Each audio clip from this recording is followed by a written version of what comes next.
Hi, I'm Danielle McGue with Plan Goal Plan, and if you are watching this video because you recently purchased the 2023 Goal Setting Workbook, Sense the Possibilities, thank you so much. It's still wild to me that I created something that people are buying, and I hope that this workbook can become a meaningful experience for you. So in this video, I'm going to walk you through the workbook and hopefully offer you some tips so that you can get the most out of this. If you're watching this video because you're interested in just learning more about this product, welcome. I hope this answers any questions that you might have. So I'm going to quickly share my screen with you all.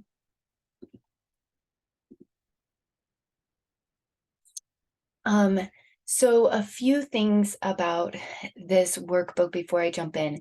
It is a 47-page PDF and it is printable. It is not fillable. So you are going to need to print it to be able to use it in that manner. The other thing is it was designed so that you can print in color or you can print in black and white and it should look good and be usable in both color schemes. I've also done it so that you can print it so that it's one-sided and then you can move the pages around in a way that makes sense to you. Or if you want to print it front and back, it is designed so that the pages match up. So for example, there's a layout on rest. You're going to have some information about rest on one side, and on the other side, you're going to have sort of your questions, your workbook, your reflection on rest. So it's made so that they should line up in a way that makes sense if you choose to bind it or three-hole punch it or something like that. So I'm going to jump in and I am going to walk you through this quick. The workbook starts with a description of what this is not, and how to use it. And I think the biggest takeaway here is that there is no right or wrong way for you to use this workbook.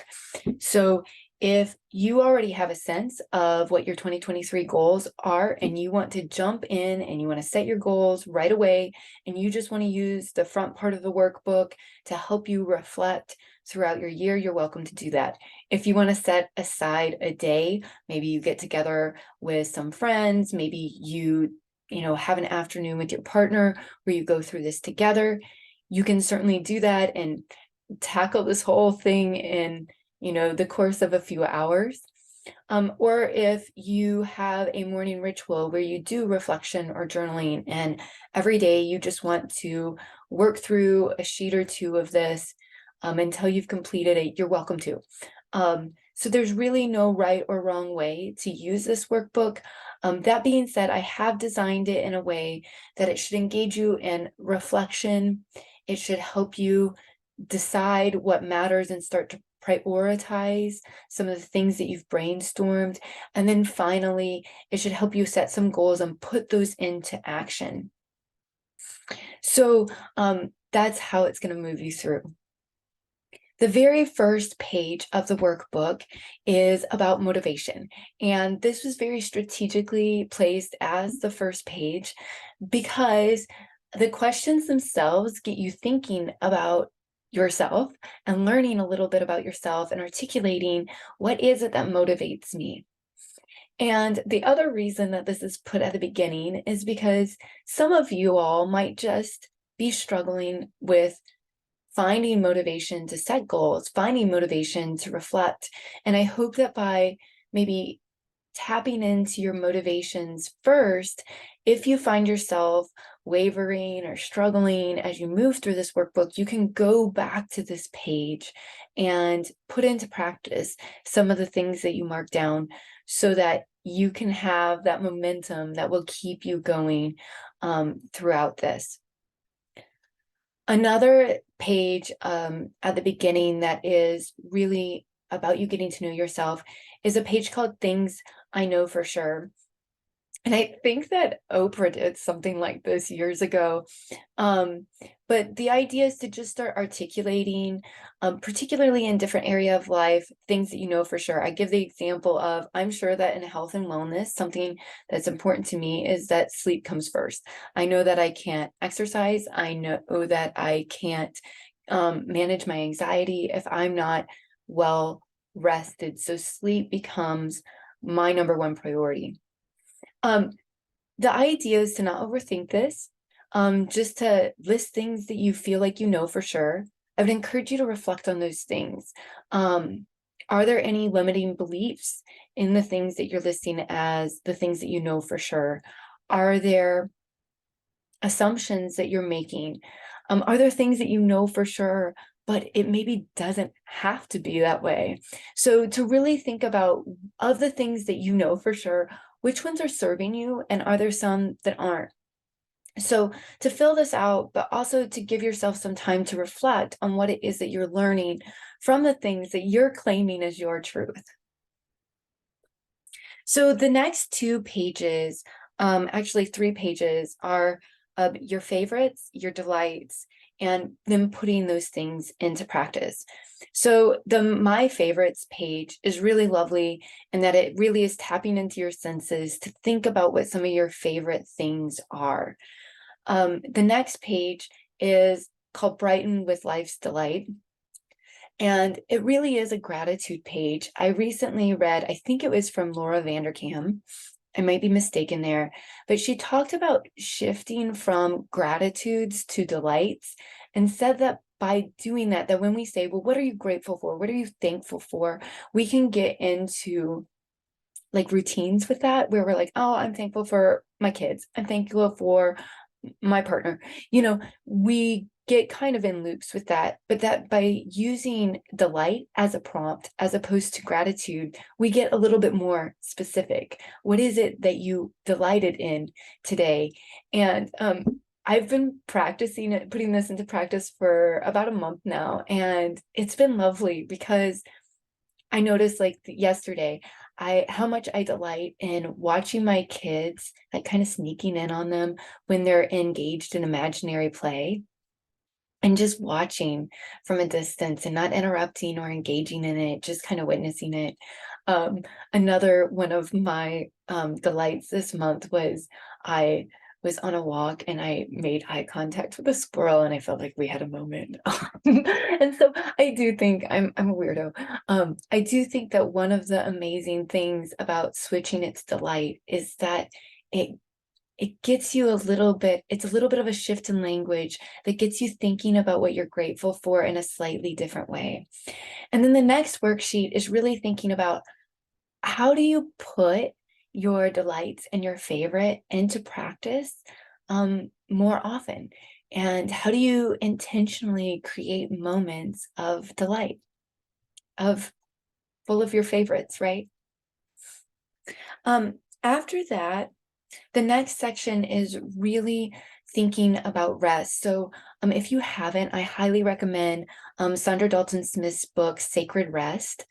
And in it, she talks about 7 different types of rest. And I think this blew my mind when I first learned about the 7 different types of rest, because sometimes you might be, I don't know, feeling like you're taking time to rest, but you don't know why you aren't re-energized. And it might be because you were engaging in the wrong type of rest for what your body needed at that moment. And so I've created a worksheet called Release and Rest, and it helps you sort of articulate what helps you feel rested. What are some signs that you need rest? Because I think that when we think about goal setting, we're so focused on achievement often, as opposed to really thinking about, how do I create an overall sense of well-being? And by really thinking about rest and how do you mindfully plan for and prepare rest and integrate it into your life is a really important practice and skill. And so I hope that these worksheets help you start to think about that. Related to rest, the next section deals with capacity. So a lot of times when we set goals, they might be based on desires that we have without really mindfully considering what is my capacity. And by capacity, I mean, how much do you have available to give in the next year? And in terms of capacity, I have people think about time, energy levels, attention. I think another one to consider is your resources. And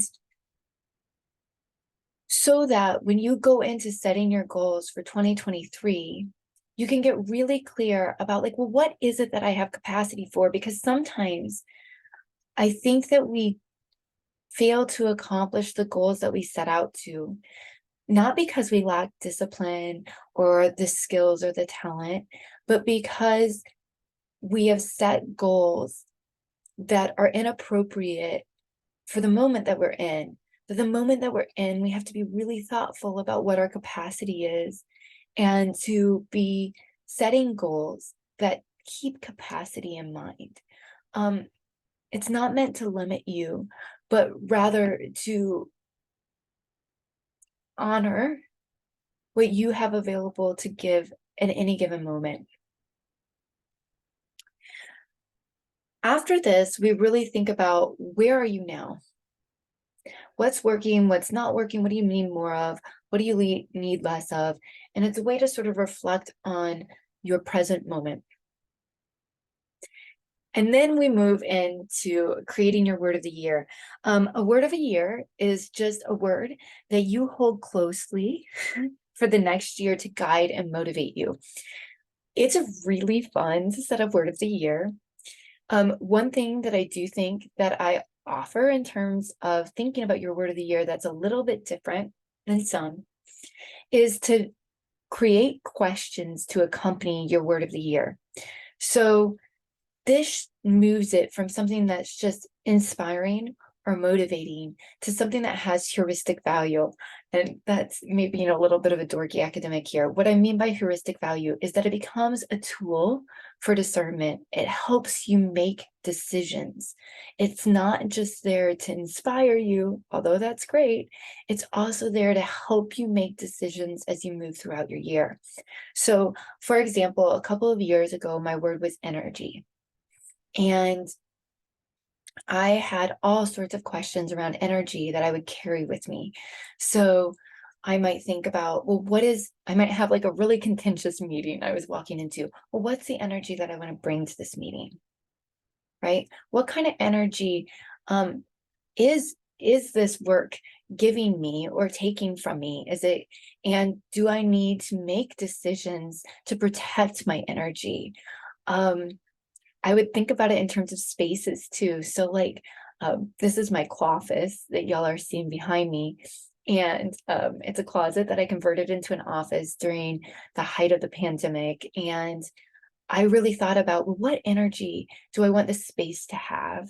And then I worked to make that intentionally. So my word of the year was energy. But I had a series of questions that I would ask myself that would help me make decisions throughout my year. And it was really effective and grounding, and it was just really helpful. And also make sure that you find plenty of places to put your word of the year. Incorporate it into your passwords or passphrases. I have one on a bulletin board right behind me right now. I have it in my planner. I have it all over the place so that you're keeping it at the forefront of your mind. So I do have a little worksheet for you to kind of go through all of those different steps, and then a place that you can write your word of the year. You might even cut it off and laminate it and put it in a bunch of different places. I decorate it with stickers because stickers are amazing. Then we really start working into your goals. So these next two sheets, you do not have to brainstorm or even set goals using life domains. But I find categories of my life helpful in terms of not only brainstorming goals, but also making sure, for example, I have a tendency to want to lean really hard into all of my work goals. But by doing all these different domains, I can honor that work is an important part of my life, but I'm making space and setting goals in other areas of my life too. I don't know that I am completely convinced that balance is possible, but I do think that this at least helps you approach things in a more balanced way. So on this page, you can circle or highlight or mark in whatever way you deem appropriate ones that maybe speak to you. They're pretty general here, right? So the next sheet is to kind of take those general things that you circled or marked and to start brainstorming more specific. So for example, in personal development, if you had marked that gratitude was something that you wanted to develop a skill around, you might brainstorm different things that you can do to build that skill of gratitude. So maybe it's writing thank you notes, maybe it's baking cookies for people, maybe it is having a gratitude dinner with your girlfriends. I don't know. But you brainstorm some more specific things on this page. And hopefully this, I want you to also recognize how interconnected these different areas are. So for example, if you were working on gratitude under personal development, and it really also was about building your relationships, you might see those domains overlapping and integrated. And so to remember that these things, don't get worried about which category, something should fall under. It's more to just help you brainstorm and help think about all the different facets of your life. So from there, now that you've brainstormed, it's time to start to narrow. So this worksheet is really helping you start to narrow. Think about which goals, if accomplished, might make all of your other goals easier. What scares you the most? Why does it scare you? Is that a good thing or not a good thing? What's your capacity for scary things this year, right? So this worksheet will help you with all of those things. Finally, you have a place to kind of just rough craft your goals, write it out into a sentence or two, make it messy here, get it all down. And then we have a series of goal plans. So here you can write which domain it is, you can write out your goal, you can write out your timeline, your reason why that this is important, and any resources needed. You can also anticipate any obstacles, milestones that you're going to hit, and rewards or motivators. So then there's just a place to, again, do some different brainstorming. Maybe you are, creating a habit tracker here too, if you're a tracker. So, maybe if you have a physical goal around exercise, you might create a place here where you can like fill in a little square every time that you exercise throughout the course of the year, and you can come back to this place and fill it in. But these pages are kind of to use however it makes sense for you. So there's space for 8 different goals. I don't have more than that because I really think you probably shouldn't try to tackle more than 8 goals in any given year. And in fact, I think that you should only be working on 2 to 3 goals at any given time. So here is a place that you can write down your rough draft goals, but then right next to that is a place where you can say, which goals am I going to work during which time? And I do have it sort of color coded so that it's in quarters. I'm a professor, I'm an academic, so my life actually really works in trimesters. So I kind of have a rhythm of life that is fall semesters and spring semesters and the summers.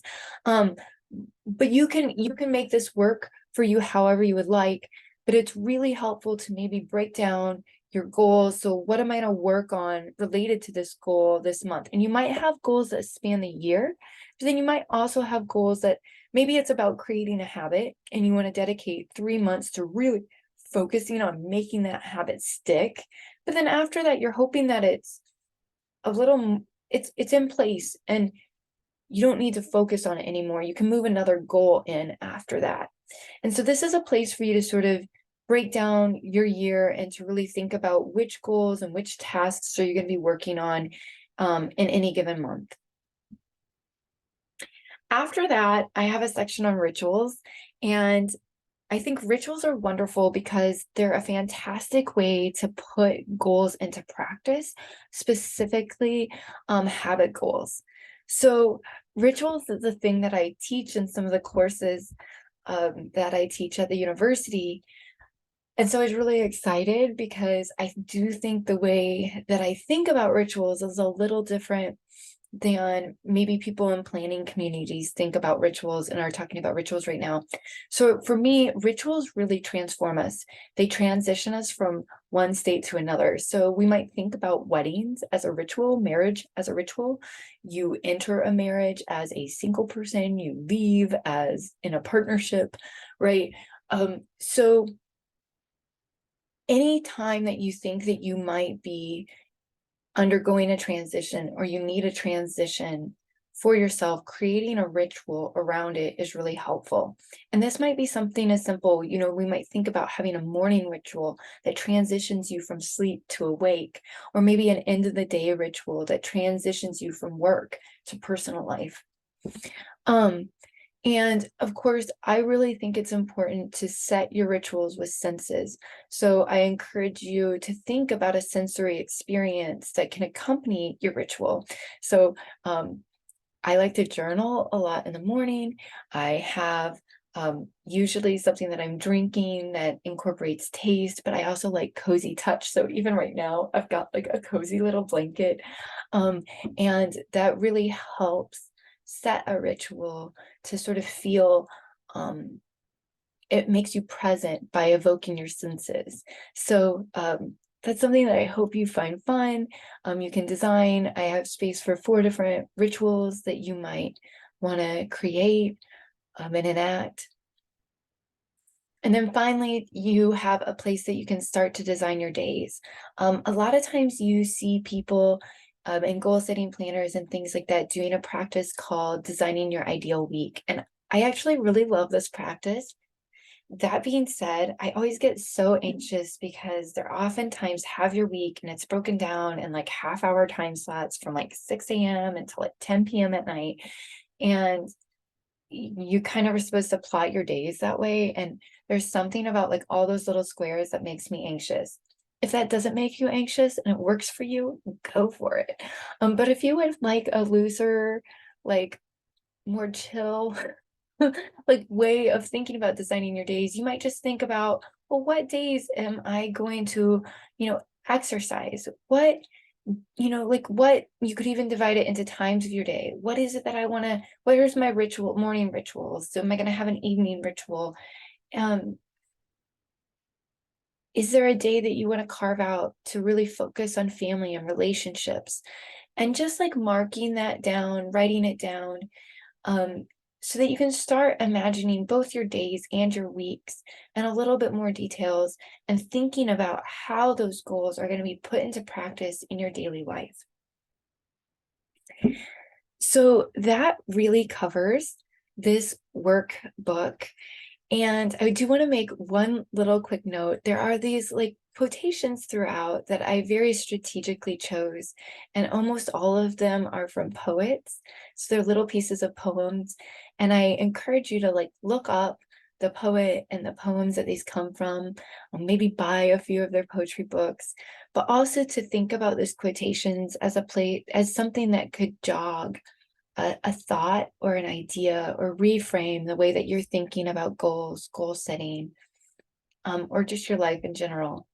Um, I hope that you enjoy this. I am working on designing a workbook that will accompany this. So after you've set your goals, that will have ways for you to check in with yourself throughout the year, reevaluate, maybe pivot if you need to. So be on the lookout for that. Thank you so much again. And I hope that your 2023 is full of possibilities.